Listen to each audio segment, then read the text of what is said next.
Iran के top कमांडरों ने अपनी सुरक्षा बढ़ा ली है क्योंकि ऐसी खबर आ रही है कि अमेरिका ने ईरान पर हमला करने के लिए टारगेट सेट कर लिया है।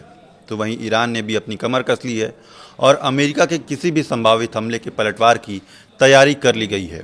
तो मिडिल ईस्ट में अब किस बात पर हड़कंप मचा है, बात करेंगे आज के वीडियो में। नमस्कार, मैं हूँ पीयूष, आप देख रहे हैं न्यूज़ 18 राजस्थान।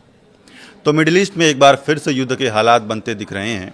अमेरिका जल्द ही ईरान पर हमला कर सकता है। इस संभावित हमले को लेकर एक बड़ा खुलासा हुआ है।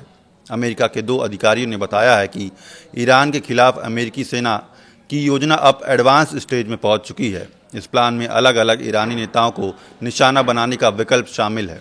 साथ ही अगर राष्ट्रपति ट्रंप आदेश देते हैं तो तेहरान में सरकार बदलने तक की योजना भी तैयार कर ली गई है। एक न्यूज़ एजेंसी की रिपोर्ट के अनुसार ये सैन्य विकल्प इस बात का संकेत हैं कि अगर कूटनीतिक कोशिशें नाकाम रहती हैं तो अमेरिका ईरान के साथ गंभीर लड़ाई के लिए तैयार है। पिछले हफ्ते ये भी सामने आया था कि अमेरिकी सेना ईरान के खिलाफ कई हफ्तों तक चलने वाला ऑपरेशन तैयार कर रही है। इस ऑपरेशन में ईरान की सुरक्षा ठिकानों और न्यूक्लियर इंफ्रास्ट्रक्चर पर हमला करने की योजना शामिल हो सकती है। नए खुलासे बताते हैं कि ट्रंप के अंतिम फैसले से पहले काफ़ी बड़ी और विस्तृत तैयारी की गई है। हाल के दिनों में ट्रंप ने इस्लामिक रिपब्लिक में सरकार बदलने का विचार सार्वजनिक रूप से रखा है। हालांकि अधिकारियों ने सुरक्षा कारणों से अपना नाम नहीं बताया और ये भी साफ नहीं किया कि किन किन नेताओं को निशाना बनाया जा सकता है। ये भी स्पष्ट नहीं है कि अमेरिका बिना बड़ी ग्राउंड फोर्स भेजे किस तरह से रिजीम चेंज की कोशिश करेगा।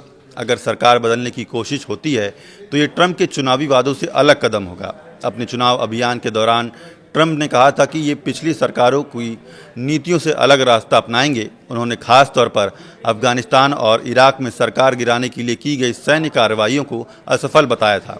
फिलहाल ट्रंप ने मिडिल ईस्ट में बड़ी संख्या में हथियार और सैन्य ताकत तैनात कर रखी है। वहीं किसी बड़े बमबारी अभियान के लिए अमेरिकी बेस से उड़ान भरने वाले बॉम्बर्स का भी सहारा लिया जा सकता है।